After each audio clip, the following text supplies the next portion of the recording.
हुकूमत ने पेट्रोलियम मसनूआत की कीमतों में बड़ी कमी का ऐलान किया था, जिसके तहत पेट्रोल की कीमत में 12 रुपए फी लीटर कमी की गई और हाई स्पीड डीजल की कीमत 30 रुपए कमी के बाद 258 रुपए फी लीटर मुकर्रर की गई थी। लेकिन अब जराए दावा कर रहे हैं कि हुकूमत आने वाले दिनों में पेट्रोल की कीमतों में 30 से 40 रुपए मजीद कमी का सोच रही है।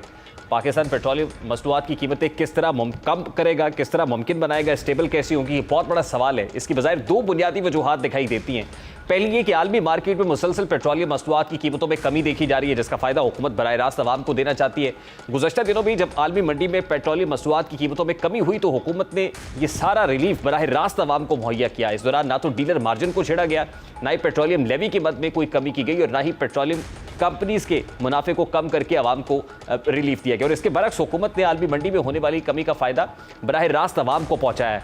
पेट्रोलियम मसनूआत की हालिया कमी के बाद एक बार फिर आलमी मार्केट में दोबारा से तेल की गिरती हुई कीमतें देखी जा रही है। इस तरह अमरीकी WTI $3.5 सस्ता होकर फी बैरल कीमत 68.60 पर आ गई है, जबकि बरतानवी खाम तेल भी $3 सस्ता हो गया है। दूसरी अहम वजह यह है कि रशिया से जो पहला कार्गो है वो ऑयल की खेप लेके रवा माह के आखिर में पाकिस्तान पहुंच रहा है, जिसके बाद यकीनन ये इम्कानात रोशन हो गए हैं कि हुकूमत पाकिस्तान अवाम को पेट्रोलियम मसनूआत की कीमतों में 30 से 40 रुपए की कमी का रिलीफ दे सकती है। 15 अक्टूबर को पेट्रोलियम मसनूआत की कीमतों में भारी भरकम कमी के बाद पाकिस्तानियों के लिए खुशखबरी है कि यकम नवंबर से तेल की कीमतों में मजीद कमी का इम्कान है, क्योंकि आलमी तौर पर तेल की कीमतों में आज दोबारा से कमी होना शुरू हो गई है।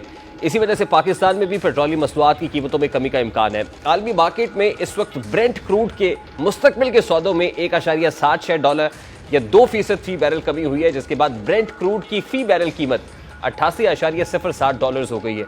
अमरीकी तेल US वेस्ट टेक्सास इंटरमीडिएट की कीमत $1.75 या 1% फी बैरल कम हुई है, जिससे अमरीकी खाम तेल की कीमत $83.74 फी बैरल हो गई है। 15 अक्टूबर को पेट्रोल की कीमतों में कमी के बाद इसराइल फलस्तीन तनाज़े के बाद खदशा पैदा हुआ था कि इसका असर आलमी मार्केट पर आएगा। ताहम इसका असर आलमी मार्केट तक पहुंचाने में जो तदारुक है उसकी कोशिशें भी की जा रही है और कोशिश की जा रही है कि एज मच एज पॉसिबल इसका असर जो तेल की मार्केट है इंटरनेशनल उसके ऊपर ना पड़े, जिससे कभी इम्कानात हैं कि 1 नवंबर को जो मकामी मार्केट है पाकिस्तान के अंदर भी पेट्रोलियम प्रोडक्ट्स की कीमतें खासी कम हो जाएंगी। अब कितनी होगी इसका तयन यकीनन जो समरी ओगरा की तरफ से भेजी जाएगी उसमें ही किया जा सकेगा। ताहम ये हिट एंड ट्रायल से ये अंदाज़ा लगाया जा सकता है तकरीबन 35-36 रुपये पेट्रोल की फी लीटर कीमत में कमी वाक़ई हो सकती है अगर कोई breathing space internationally petroleum products की प्राइसेस में कमी से पैदा होती है। मौजूदा सियासी तसादुम के माहौल में मुतादिद सियासी अकाबरीन सियासी मफाहमत और बैनुल जमाती इश्तराकी अमल की तजवीज़ देते रहे हैं, लेकिन माजी में किसी सियासी जमात की तरफ से इस बारे में खुलकर बात नहीं की गई थी। लेकिन अब कुछ अरसे से सदर आरिफ अलवी और सीनियर सियासतदान मोहम्मद अली दुरानी मफाहमत कराने के लिए एड़ी चोटी का जोर लगा रहे हैं। सियासी हालात, नवाज शरीफ की वापसी और मीनार पाकिस्तान पर दिया गया बयानिया, मौलाना फजलुर रहमान के हालिया बयानात और मुलाकातें, ये सब वो कड़ियां हैं जो मुस्तकबिल के मंजरनामे में मफाहमती खबरों को मजबूत कर रही हैं।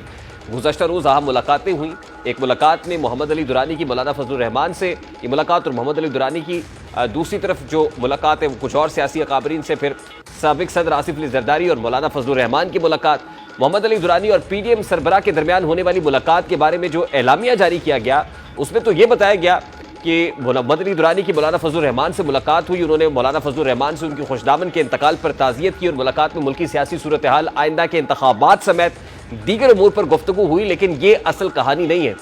इतलात है कि इस मुलाकात में सरबराह मौलाना फजलुर रहमान ने साबिक वफाकी वजीर मोहम्मद अली दुरानी से कौमी मफाहमत के एजेंडे पर किरदार की हामी भरी है। ज़राए के मुताबिक पहले मरहले में सियासी जमातों में राब्तों और मफाहमती एजेंडे पर इत्तफाक़ राय पर काम होगा। कौमी मफाहमत के एजेंडे पर मुशावरत के लिए PTI से बातचीत का भी इम्कान है और PTI पहले ही कौमी मफाहमत के एजेंडे पर इत्तफाक़ कर चुकी है। यह खबर इसलिए भी सच महसूस होती है कि कुछ रोज़ से मौलाना सबसे अलग ही चल रहे हैं। वो पहले भी मफाहमत को तक़वियत देने वाले बयानात दे चुके हैं। एक बयान में उनका यह कहना कि सियासी जमातों और सियासी रहनुमाओं को एक दूसरे के लिए गुंजाइश पैदा करनी चाहिए मानी खेज था, जबकि इससे पहले दिए गए बयान में वो तहरीक इंसाफ के हक में इशारों के रायों में वाज़ेह मौक़िफ़ देते हुए कह चुके हैं कि अगर ये मुकाबिल बंद हुआ तो मुकाबला कैसा है, जिसके बाद भी सब हैरान हुए थे कि मौलाना ये क्या कह रहे हैं। अब यहाँ सवाल ये है कि क्या मौलाना चेयरमैन PTI को इंतखाबात से कबल जेल से रिहा कराने की बात कर रहे हैं? क्या वो इस्टेब्लिशमेंट को ये पैगाम दे रहे हैं कि चेयरमैन PTI अगर जेल में होंगे तो शफाफ इंतखाबात मुमकिन नहीं है? दूसरी जानिब इस मुलाकात के बाद मौलाना फजलुर रहमान के साबिक सदर आसिफ अली जरदारी से भी अहम मुलाकात हुई। اس ملاقات میں مولانا سینیٹر عبدالغفور حیدری، ڈاکٹر عاصم حسین بھی موجود تھے، اور اس ملاقات کو بھی اس تناظر میں دیکھا جا رہا ہے. اور پیپلز پارٹی بھی بہت پہلے سے ہی سیاسی گنجائش اور مفاہمت کی باتیں کرتی رہی ہے. حالیہ دنوں میں خورشید شاہ، شیری رحمان سمیت پیپل کے دیگر اکابرین مفاہمت کی بات کرتے دکھائی دیتا ہے.